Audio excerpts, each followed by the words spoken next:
Over a week ago, I made a video saying that the OKC Thunder would be too much for Wemby and the San Antonio Spurs to overcome. And I had the OKC Thunder win the Western Conference Finals in 7 games.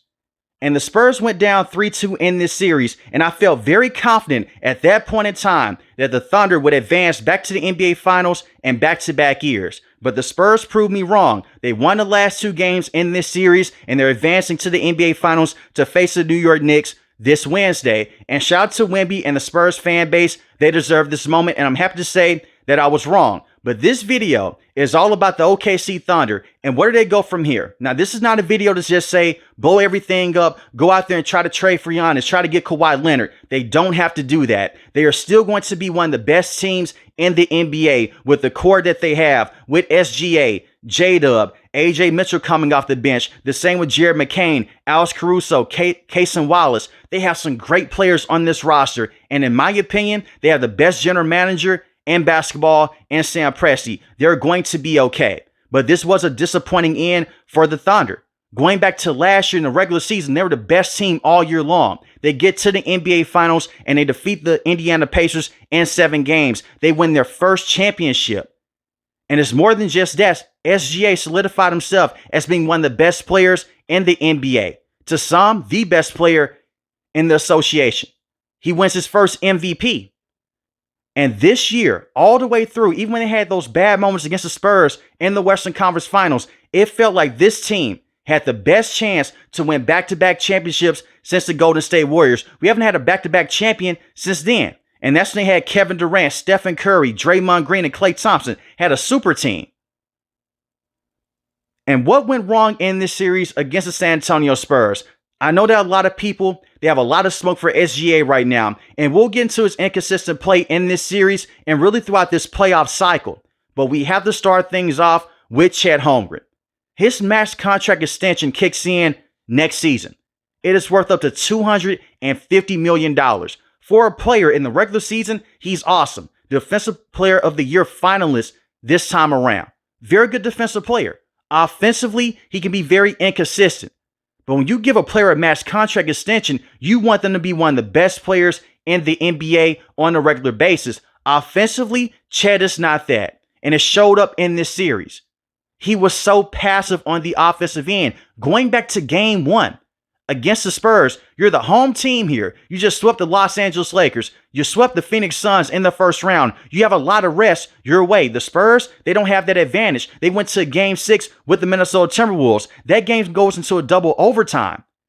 Isaiah Hartenstein only played 12 minutes in this game because at that point in time, Mark Daigneault felt like I can't have 2 bigs out there, especially with a big that doesn't have the jump shooting ability in Isaiah Hartenstein. So we have to go with Chet Holmgren, who can stretch the floor, who can also create his own shot, can kill you from the mid-range. Chet Holmgren in game 1 with a double overtime period played 41 minutes, had 8 points, 2 of 7 from the field, 2 of 4 from 3, only 2 free throw attempts and 8 rebounds. Look at what Wemby did in game 1. Chet couldn't stop him. They played Jalen Williams coming off the bench. He was fine defensively. He played better defense than Chet. Wemby had 41 points, 24 rebounds and 3 assists, 14 of 25 from the field, 1 of 2 from 3. And I want to harp on this 3 here for a second. Chet Holmgren flops out of bounds. Wemby comes up the court. No one can guard him. Alex Caruso, he's trying to contest. We're talking about someone that's 7'4". Alex Caruso is nowhere near as tall. Chet Holmgren flops. Wemby hits this pull-up 3 from deep range, similar to what Stephen Curry did to his team many years ago when they still had Kevin Durant and Russell Westbrook, and it sucked the life out the building. Wemby wouldn't have been in that situation. The OKC Thunder would have been in a better situation if Chet did not flop. He did not get fouled.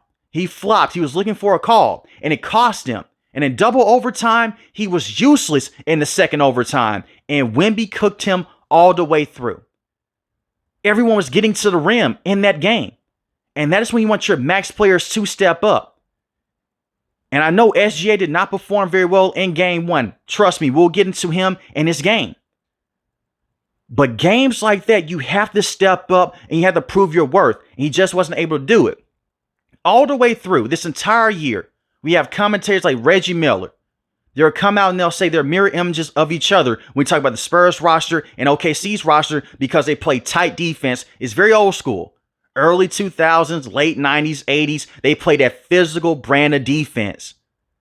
And we haven't seen the team match that with OKC until San Antonio. But the one difference is this. In the front court, they have Wemby. While OKC, they have Chet. Chet, not a bad player. Just not an elite level player in those big time moments. And it showed in this series. In game 2, 14 points, 5 of 7 from the field, 3 or 4 from the free throw line. He had 3 rebounds in this game. 3 rebounds. Chet is 7 foot. You only have 3 rebounds. Isaiah Hartenstein played better in this game because he played better defense on Wemby. He found a way to tire out Wemby and he came away with more rebounds. And he had more floater attempts and he was more aggressive than Chet. It seemed like Isaiah Hartenstein, I get that he weighs more, he's bigger in a build than Chet Holmgren. But Wemby is not this stocky build. He's skinny as well. But you have Isaiah Hartenstein, he's getting the assignment now to guard Wemby when you're supposed to be the max player.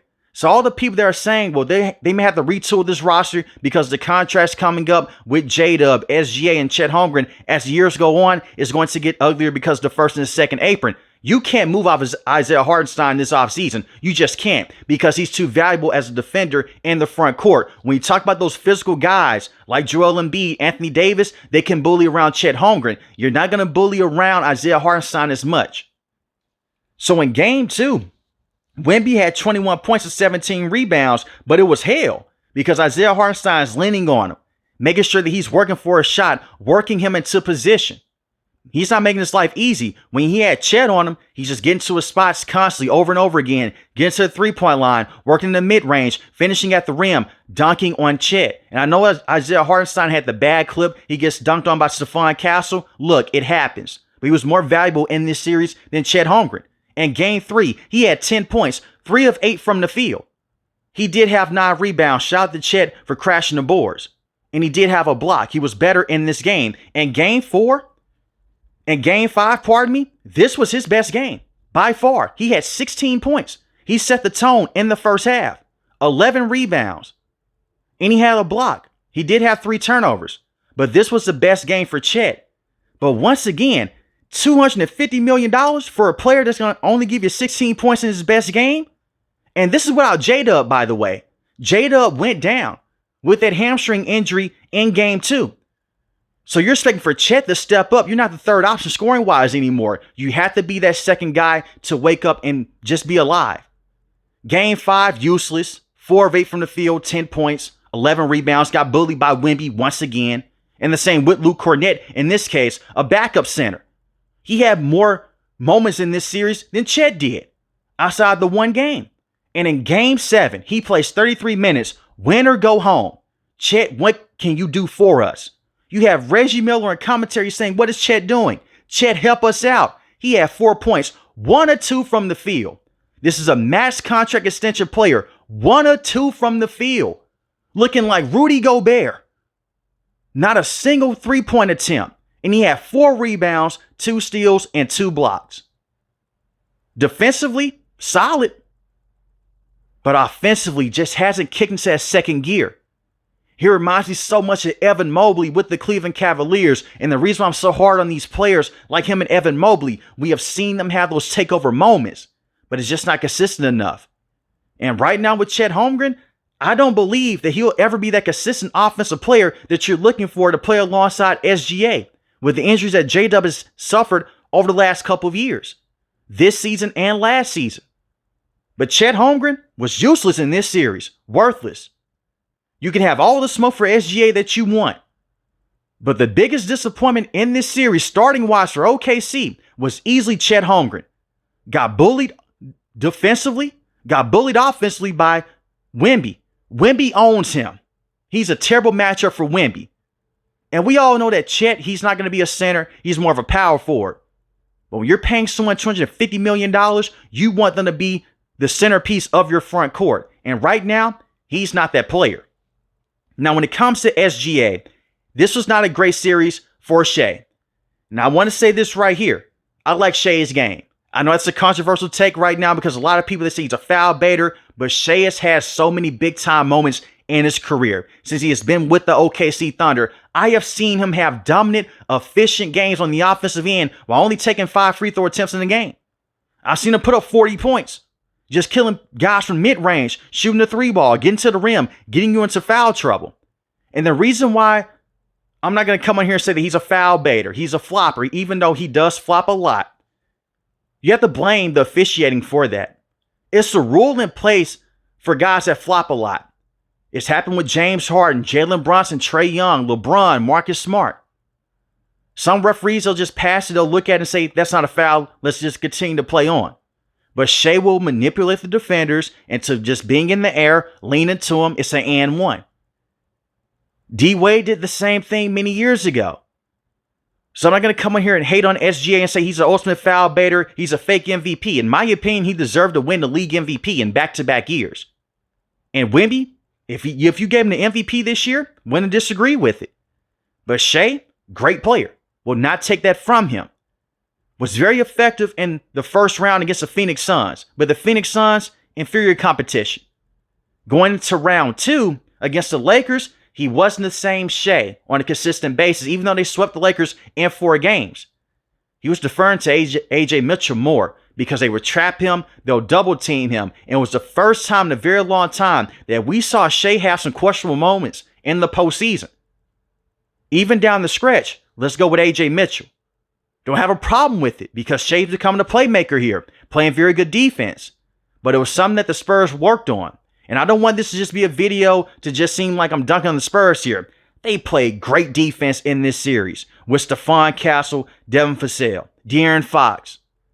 Big De'Aaron Fox guy, by the way. When I came out and I said a couple of months ago they shouldn't trade De'Aaron Fox, you should keep him around. Even though he missed the first 2 games of this series, I was still saying keep De'Aaron Fox. Played very good defense in Game 7 on Shai. They have the tough physical defenders. But when you are the MVP, you're placed into a different realm now. When your team is down, let's just say it's an 11-0 run with the opposing team, we need you to step up, Shai. Can you help us out? You only did it twice in this series. That's not good enough for an MVP in my opinion. In Game 1, you played 51 minutes because it was double overtime. He was 7 of 23 from the field, 2 of 7 from 3, 8 of 9 from the free throw line. He did have 12 assists, was a great playmaker, especially in the first half. But it tailed off a bit. SGA and that Game 1, unacceptable. J-Dub looked better. Your bench gave you major help in Game 1. And this is the game that really hurt the OKC Thunder in this series. You have to find a way to win this game. You lost 122 to 115. While your MVP gave you 24 points on being very inefficient, Alex Caruso had 31 points in this game. The bench as a whole had 50 points. You have to find a way to win this game. When Cason Wallace is hitting, the same with Jalen Williams.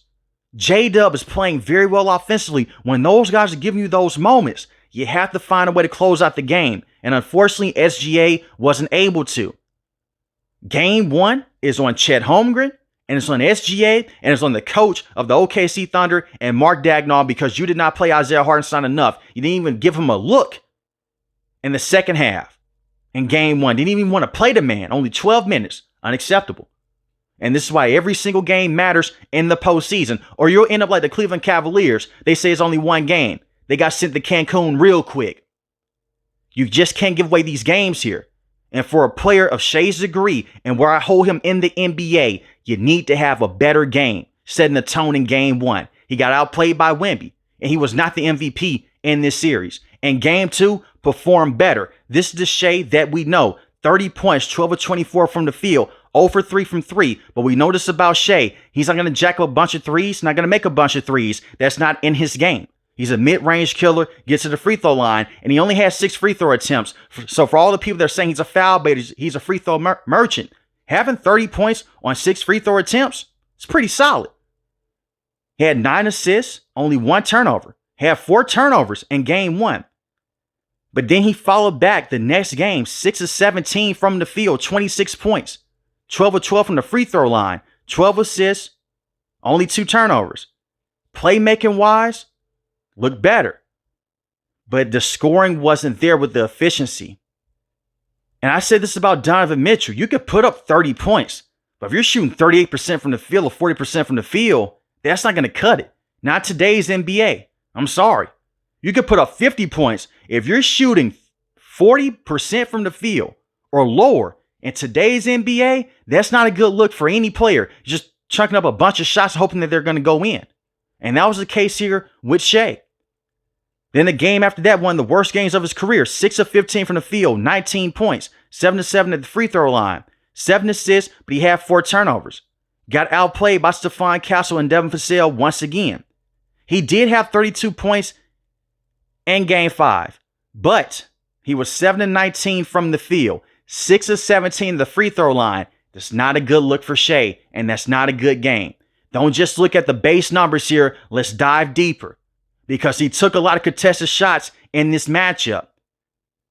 So throughout this series, when Shai was performing up to his best, because I'm about to give him his flowers in Game 7 because he did show up, especially in the first half. When Shai was slacking, those guys came off the bench, and Alex Caruso, Cason Wallace, Jalen Williams, they were giving you that help that you were looking for, but Shai did not hold up his end of the deal.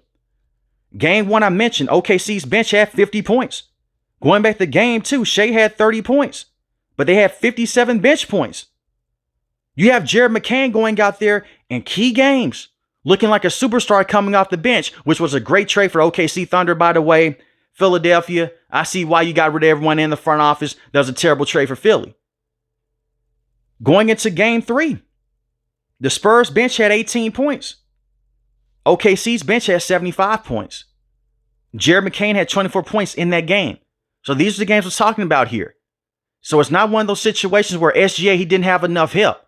SGA had his moments where he did not step up in this series as being the leader for the OKC Thunder. That's not going to get it done. It's not good enough.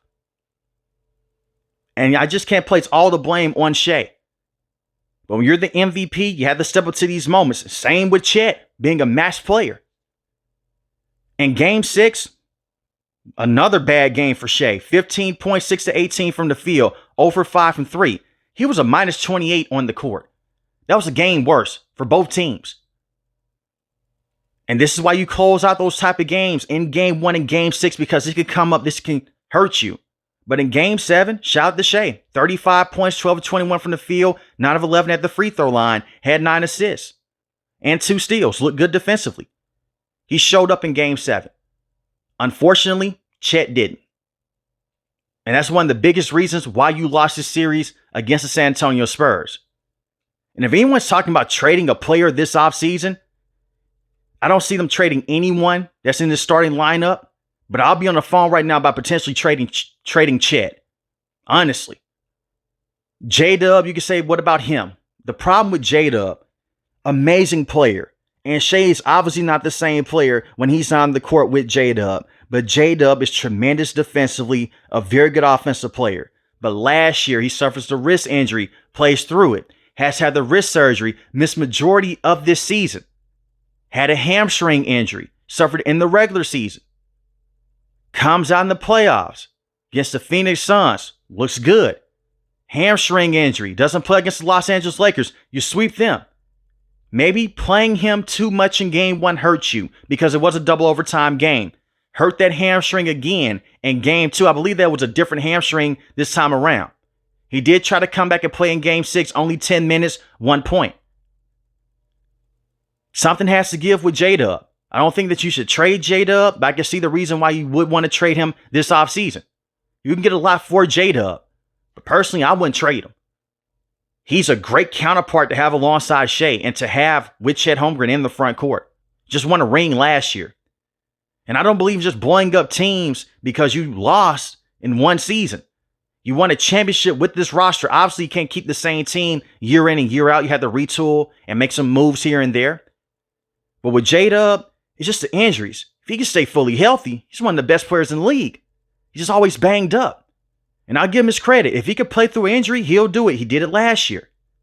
Even though the three-point shot dipped last year in the playoffs, but we all know why. The wrist injury.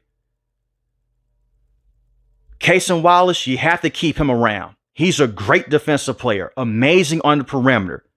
And he was a great three-point shooter in the Western Conference Finals. The man shot 48% from three. And he gave you a big game 7. When you needed points the most, here comes Cason Wallace. He had 17 points. Majority of them came in the second half. Alex Caruso did not perform well offensively, 3 of 14 from the field, but the defense was there, 1 of 6 from 3.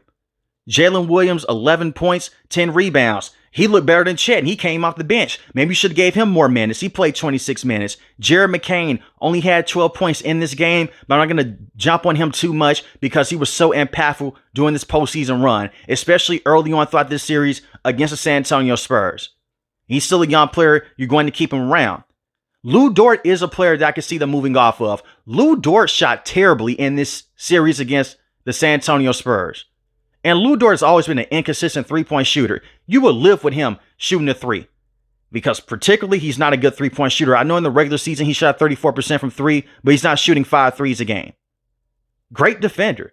But offensively, he leaves a lot to be desired. And you can move off of Lou Dort to potentially bring in some better pieces coming off the bench and to bring in someone better in the starting lineup that'll be cheaper. And don't rule that out. Sam Presti made that deal going back a few years ago. He traded Josh Giddey to the Chicago Bulls straight up for Alex Caruso. That was a championship piece right there.